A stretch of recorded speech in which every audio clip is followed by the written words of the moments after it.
నమస్కారం, శివాజీ న్యూస్ వార్తలకు స్వాగతం. నా పేరు మీనా. వార్తల ముందుగా హెడ్లైన్స్. జగనన్న ప్రభుత్వంలో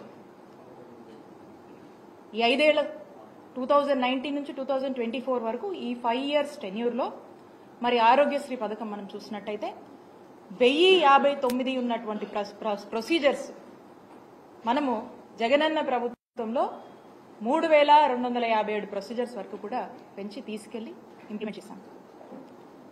అంతకుముందు మీరు చూసినట్టయితే 1059 ఉండేది టీడీపీ హయాంలో. సంవత్సరానికి 1000 కోట్లు మాత్రమే ఖర్చు చేసేటువంటి పరిస్థితి టీడీపీ హయాంలో ఉండేది.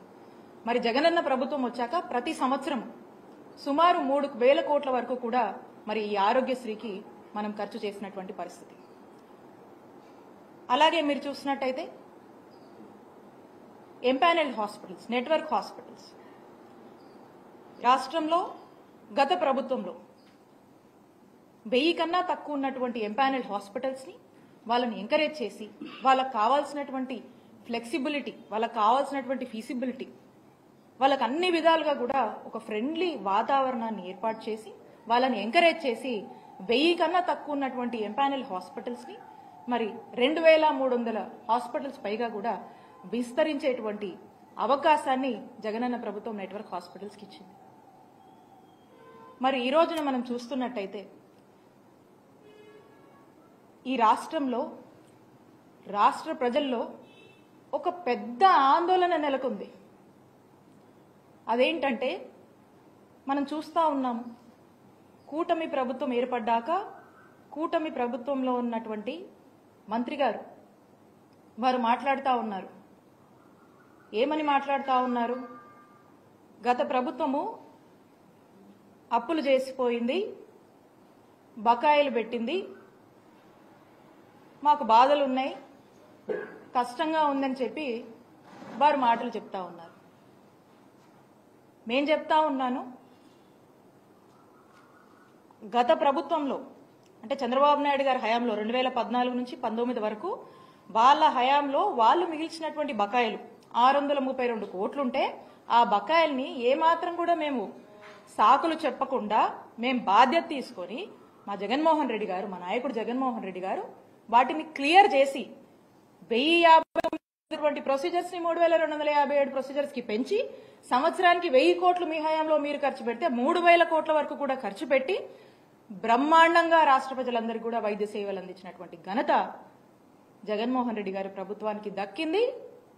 ఆ నమ్మకాన్ని కూడా ప్రజల్లో మేము నిలుపుకుంటున్నాం. మరి ఈ రోజున ఈ సాకులు చెప్తూ ఏవో అప్పులు ఉన్నాయని చెప్పి, ఏదో బకాయిలు ఉన్నాయని చెప్పి మీరు మీ బాధ్యత నుంచి ఏమైనా వైదొలుగుతున్నారా? మీరేం ఇండికేషన్ ఇస్తున్నారు అనేటువంటి సందేహము ఈరోజు రాష్ట్ర ప్రజలకు కలుగుతుంది అని తెలియజేస్తున్నాను.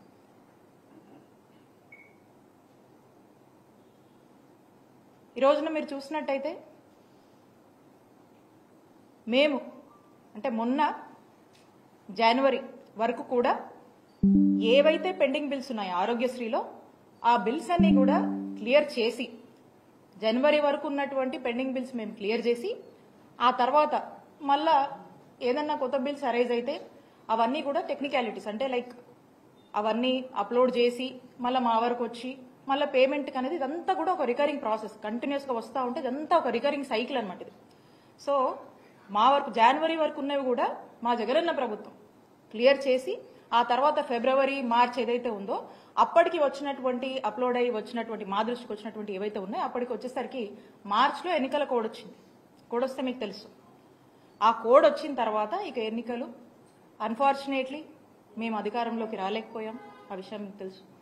సో ఇంకా అప్పటి నుంచి ఉన్నటువంటి ఏవైతే బిల్స్ ఉన్నాయో ఆ బిల్స్ ఇప్పుడు కొత్తగా కూటమి ప్రభుత్వం ఏర్పడిన తర్వాత ఆ బిల్స్ ని క్లియర్ చేసి మరి ఎక్కడా కూడా ఇంటరప్షన్ లేకుండా వైద్య సేవలు అందించాల్సినటువంటి బాధ్యత ఈ ప్రభుత్వం మీద ఉందని గుర్తు చేస్తా ఉన్నాము. ఏదో లెక్కలు చెప్పి అప్పులని, ఆదాయాలని, బకాయిలని సాకులు చెప్పి మీకు రెస్పాన్సిబిలిటీ నుంచి మీరు ఏమైనా తప్పించుకునేటువంటి ప్రయత్నం చేస్తున్నారా? ఆరోగ్యశ్రీ సంబంధించి వాటి యొక్క బిల్స్ కి సంబంధించి ఈ సాకులు చెప్పి మీరు ప్రజల్ని ఏమన్నా ఒక ఆందోళన పరిస్థితిలో ఉంచేటువంటి ఒక ప్రయత్నం చేస్తున్నారా, లేకపోతే ఏంటి మీరు చెప్పాలనుకుంటుంది? ఈ బిల్స్ పట్ల మీ స్టాండ్ ఏంటి?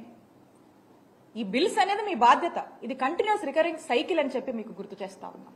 రీసెంట్గా చూస్తూ ఉన్నాము, మరి మంత్రి గారు మెడికల్ కాలేజెస్ గురించి మాట్లాడుతూ ఉన్నారు. ఈ రాష్ట్రంలో వైద్య విద్యని పెంపొందించాలని, క్యూరేటివ్ కేర్ని స్ట్రెంథెన్ చేయాలి, టెరిషరీ కేర్ని ఇంకా కూడా స్ట్రెంథెన్ చేయాలి. ఈ రాష్ట్రంలోని ప్రజలు ఏ ఆరోగ్య పరిస్థితి వచ్చినా ఇతర రాష్ట్రాలకు వెళ్లకుండా ఇక్కడే ఒక మంచి వైద్య సేవలు అందించాలి అంటే వైద్య విద్యను మనము పెంపొందించాలి, వైద్య విద్యను మనము స్ట్రెంథెన్ చేయాలి అనే ఒక గొప్ప ఆలోచనతో ప్రతి జిల్లాకి ఒక మెడికల్ కాలేజెస్ని తీసుకురావాలనేటువంటి ఒక గొప్ప ఆలోచన చేసి మొట్టమొదటిసారిగా ఈ రాష్ట్ర చరిత్రలో 17 కొత్త గవర్నమెంట్ మెడికల్ కాలేజెస్ని మన రాష్ట్రానికి తీసుకురావాలనేటువంటి ఒక గొప్ప ఆలోచన, సుమారు 8,500 కోట్ల ఖర్చుతో ఈ మెడికల్ కాలేజెస్ని తీసుకురావాలని చెప్పి శ్రీకారం చుట్టినటువంటి ఘనత జగన్మోహన్ రెడ్డి గారికే దక్కుతుంది. మరి ప్రభుత్వం వచ్చిన నాటి నుంచి కూడా ఈ మెడికల్ కాలేజ్ తీసుకురావాలంటే మీ అందరికీ కూడా తెలిసే ఉంటుంది. ఒక మెడికల్ కాలేజ్ తీసుకురావాలంటే ఒక ఓవర్ నైట్గా మనం చేసేది కాదు. ఇది దీనికంటూ కొన్ని ప్రొసీజర్స్ ఉన్నాయి, దీనికంటూ కొంచెం టైం టేకెన్ ప్రాసెస్ ఉంటుంది, దీనికంటూ ఒక హాస్పిటల్ కావాలి, దీనికంటూ కొన్ని కండిషన్స్ ఉంటాయి. సో కాబట్టి ఇవన్నీ ఏమి అనుకోగానే అయిపోయేటువంటి పరిస్థితి కాదు.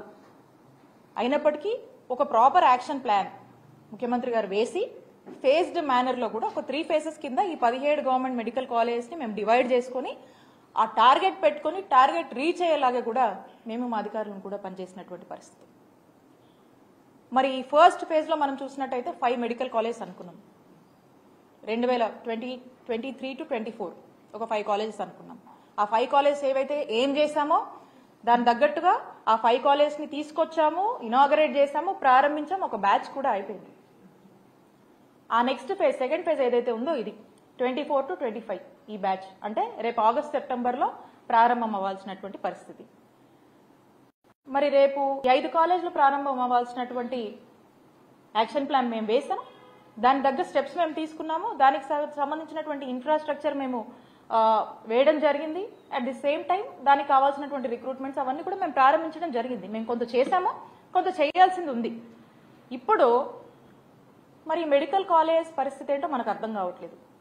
ఈ ఫేజ్కి రావాల్సినటువంటి రేపు ప్రారంభం కావాల్సినటువంటి ఈ 5 మెడికల్ కాలేజెస్ల పరిస్థితి ఏంటి, దానిపై మీ స్టాండ్ ఏంటి మనకు తెలియట్లేదు. దీని మీద స్పష్టత ఇవ్వాల్సినటువంటి అవసరం ఈ ప్రభుత్వానికి ఉంది. ఆ తర్వాత వచ్చే 7 మెడికల్ కాలేజ్ వాటి పరిస్థితి ఏంటి, దాని మీద మీ స్టాండ్ ఏంటి? ఏదో ఇప్పుడు ఈ మెడికల్ కాలేజ్ చేస్తే, ఈ మెడికల్ కాలేజ్ని తీసుకొస్తే ఆ మంచి పేరు జగన్మోహన్ రెడ్డి గారికి వస్తుందేమో అనేటువంటి ఒక ఆలోచన ఏమైనా ఉందేమో నాకు తెలియదు. ఆయుష్మాన్ భారత్ కార్డ్స్ వాళ్ళకున్నటువంటి టెక్నికాలిటీస్ కావచ్చు, వాళ్ళు మనకు ఇస్తున్నటువంటి దీని ప్రకారం మనం చూస్తున్నట్టయితే 60 లక్షల మంది కుటుంబాలకు ఆయుష్మాన్ భారత్ కార్డు వర్తిస్తుంది మన రాష్ట్రంలో. ఆరోగ్యశ్రీ మీరు చూసినట్టయితే ఆరోగ్యశ్రీలో 1,42,00,000 కుటుంబాలకు ఈరోజు ఆరోగ్యశ్రీ మన రాష్ట్రంలో వర్తిస్తుంది. అంటే 90% of the families in the state of ఆంధ్రప్రదేశ్కి ఆరోగ్యశ్రీ అనేది వర్తిస్తుంది. మరి 60 లక్షల మందికే వర్తించేటువంటి ఆయుష్మాన్ భారత్ కార్డ్స్ని అందరూ తీసుకోవాలి, దాన్నే వాడుకోవాలంటే 60 లక్షల మందికే వర్తించేటువంటి ఈ ఆయుష్మాన్ భారత్ కార్డ్స్ మరి మిగతా వాళ్ళ పరిస్థితి ఏంటి? వాళ్ళకి ఏమైనా సమస్య వస్తే ఎక్కడికి పోవాలి? వాళ్ళకి ఏం వర్తించాలి అప్పుడు? అలాగే ఆరోగ్యశ్రీలో మనము 3,257 ప్రొసీజర్స్కి మనం కవర్ చేస్తాం ఆరోగ్యశ్రీలో. మరి ఆయుష్మాన్ భారత్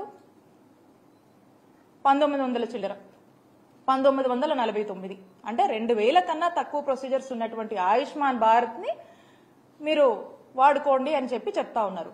మరి ఈ 3,257 ప్రొసీజర్స్ మనం ఆరోగ్యశ్రీలో కవర్ చేస్తున్నటువంటి ఈ మిగతా ప్రొసీజర్స్ అంటే ఈ 2,000కు పైగా ఉన్నటువంటి మన దగ్గర ఉన్నటువంటి ఆరోగ్యశ్రీలో ఉన్నటువంటి 3,257 ప్రొసీజర్స్ లో ఉన్నటువంటి ప్రొసీజర్ ఏదన్నా ఈ రాష్ట్ర ప్రజలకు అవసరం అయితే ఎక్కడికి పోవాలి? ఎవరు బాధ్యత తీసుకుంటారు, ఎవరు బాధ్యత వహించాలి? అలానే ఆరోగ్యశ్రీ పరిధి 5 లక్షలు ఉన్నటువంటి ఆరోగ్యశ్రీ పరిధిని మా ముఖ్యమంత్రి గారు ఏ పేదవాడికి ఈ రాష్ట్రంలో భారం అవ్వకూడదు, ఎవ్వరికి కూడా అవుట్ ఆఫ్ పాకెట్ ఎక్స్పెండిచర్ అవ్వకూడదు అని చెప్పి ఒక ముందు చూపుతో ఒక గొప్ప ఆలోచన చేసి ఆ కుటుంబంలో ఆ పేదవాడికి ఆ కష్టం వస్తే నాది బాధ్యత అని చెప్పి జగన్మోహన్ రెడ్డి గారు ఆ బాధ్యత తీసుకొని 5 లక్షలు ఉన్నటువంటి పరిధిని 25 లక్షల వరకు కూడా పెంచినటువంటి ఘనత జగన్మోహన్ రెడ్డి గారి ప్రభుత్వానికి దక్కింది. దాన్ని మేము అమలు చేశాం. మరి ఈ రోజున ఆయుష్మాన్ భారత్ మీరు చూసినట్టయితే 5 లక్షల వరకే ఇస్తుంది లిమిట్. మరి ఏదైనా ఒక ప్రజలకి ఆ ప్రొసీజర్కి లిమిట్ ఎక్సీడ్ అయితే 5 లక్షల కన్నా మించి ఎక్సీడ్ అయితే ఎక్కడికి పోవాలి, ఎవరిని అడగాలి, ఎవరు బాధ్యత తీసుకుంటారు?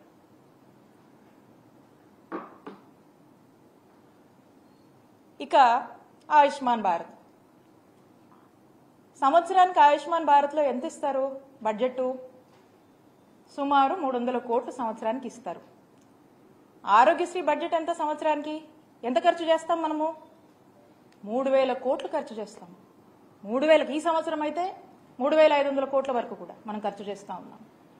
అంటే 10% ఆఫ్ ఆరోగ్యశ్రీ ఆయుష్మాన్ భారత్ లో వాళ్ళు ఇస్తున్నారు. 300 crores ఎక్కడ, 3000 crores ఎక్కడ, 3000+ crores ఎక్కడ, ఈ సంవత్సరం మనం ఇస్తున్నటువంటి 3500 crores ఎక్కడ?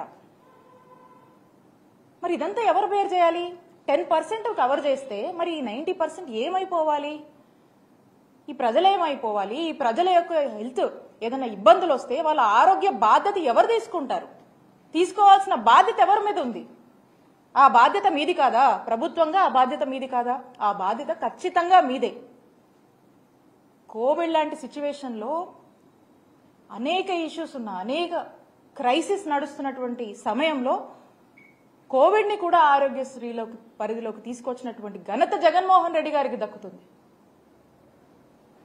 దేశమంతా కూడా ఈ పాండమిక్ వల్ల అనేక ఇబ్బందులు పడుతున్నప్పుడు కూడా మన రాష్ట్రంలోని ప్రజల్ని కంటికి రెప్పలా కాపాడుకున్నటువంటి నాయకత్వం వహించినటువంటి నాయకుడిగా జగన్మోహన్ రెడ్డి గారికి ఈ రాష్ట్ర ప్రజల్లో ఆ యొక్క గుర్తింపు ఉంది. ఈ రోజున మరి ఈ విధంగా మీరు మాట్లాడుతూ ఉన్నారు. అలాగే ఆరోగ్య ఆసరం ఇది ఎవరికైనా ఆరోగ్యశ్రీలో ఉన్నటువంటి ఆ ప్రొసీజర్స్లో ఒక సర్జరీ అయినాక వాళ్ళు రికవరీ పీరియడ్ అని ఉంటుంది. ఆ రికవరీ పీరియడ్ అంటే ఆ రికవరీ పీరియడ్లో వాళ్ళ ఇంట్లో ఉంటే వాళ్ళ పనులు చేసుకోలేరు కాబట్టి వాళ్ళంతా కూడా వాళ్ళు పని చేసుకుంటేనే వాళ్ళ జీవితం గడిచేటువంటి జీవన విధానం ఉంటుంది. కాబట్టి ఆ లేవలేనటువంటి పరిస్థితుల్లో ప్రభుత్వము ఫినాన్షియల్ అసిస్టెన్స్ గా ఆరోగ్య ఆసరా అని చెప్పేసి 225 రూపాయల నుంచి per day up to doctor recommendation మేరకు మరి 5000 వరకు కూడా ఒక నెలకి ఈ అమౌంట్ ని ఫినాన్షియల్ అసిస్టెన్స్ గా వాళ్ళకు వేజ్ లాస్ కాకుండా మనం ఇస్తా ఉన్నాం. ఇది ఆరోగ్యశ్రీ ఉంటేనే వర్తిస్తుంది. దీనికి మనం సంవత్సరానికి 300 కోట్ల చొప్పున ఖర్చు చేస్తా ఉన్నాం. మరి ఇది ఆరోగ్యశ్రీ ఉంటేనే ఇది వర్తిస్తుంది. మరి ఆరోగ్య ఆసరాన్ని ఏం చేద్దాం అనుకుంటున్నారు? ఆరోగ్య ఆసరా మీద మీ స్టాండ్ ఏంటి? ఈ మొత్తం చూస్తూ ఉంటే అందుకనే అనిపిస్తూ ఉంది. నేనంటుంది కాదు, ఏదో రాజకీయం కోసం నేను అంటుంది కాదు.